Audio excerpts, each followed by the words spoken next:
Maker's Book! Ivan, Woke Possession, a Jungian Guide for Red-Pilled Men by Conrad Riker, available now. Let's talk about the great lie of white mythology. Stuart Hall and his academic cult claim Western history is just a racist fairy tale.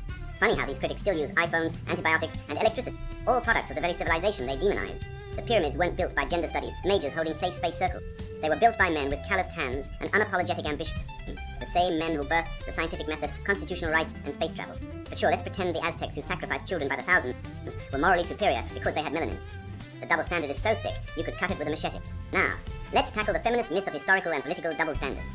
Ever notice how women demand equality until it's time to take out the trash, fix the roof, or die in a coal mine? Men are 97% of workplace fatalities, but you won't see Lena Dunham lobbying for gender quotas in sewer maintenance. Feminists scream about the wage gap, but ignore the life gap. Men work longer hours, risk more, and die sooner. Where's the outrage? Oh right, it's reserved for manspreading on the subway. Here's a test for any man. Touch another guy in front of him and watch his reaction. If he flinches, he's been brainwashed by the toxic masculinity cult. Men have been bonding through physical contact since we were hunting mammoths. The Spartans didn't win battles by crying in therapy circles. They won by trusting each other with their lives. Modern men are so terrified of being labeled homophobic, they've forgotten how to shake hands without a disclaimer. Pathetic. And what about the sad mood trap? Women love to pretend they want emotional men until they actually meet one. A study from the University of California found women rate emotionally vulnerable men as less attractive, less competent, and less marriageable. So much for open up, sweetie. It's a rigged game, act stoic, and you're repressed. Act human, and you're weak. The only winning move? Ignore the script and lead. Let's talk religion. Progressives love to preach tolerance unless you're a Christian, Jew, or Muslim who actually believes in something. Try quoting the Bible at a Berkeley gender studies class and see how fast they call security. But mention indigenous spirituality or some made-up pagan nonsense, and suddenly they're all about ancient wisdom. The hypocrisy stinks worse than a Portland dumpster during an anarchist riot. Here's a brutal truth. False accusations against men carry less risk than jaywalking. A Duke University study found only 2% of false rape accusers face legal consequences. Meanwhile, the accused loses his job, reputation, and sometimes his life. But feminists still scream, believe all women, like it's a holy commandment. Funny how equality never includes equal punishment for lying.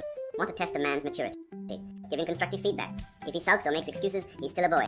Real men take criticism like a punch to the jaw, adjust and come back stronger. The modern obsession with safe spaces has turned grown men into emotional invalids who need trigger warnings for eye contact.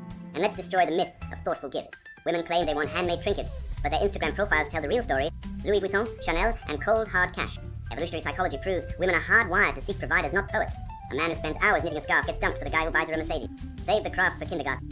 The WEF's anti-Western governance agenda is just globalist Marxism in a suit. They want you to own nothing, eat bugs, and apologize for being born. Meanwhile, China builds islands, Russia invades neighbors, and Islam expands unchecked. But sure, let's focus on banning SUVs and policing pronouns. The West isn't being outcompeted. It's committing suicide by bureaucracy. Finally, let's talk about men and animals. Women love to say, he's kind to animals, so he's a good man.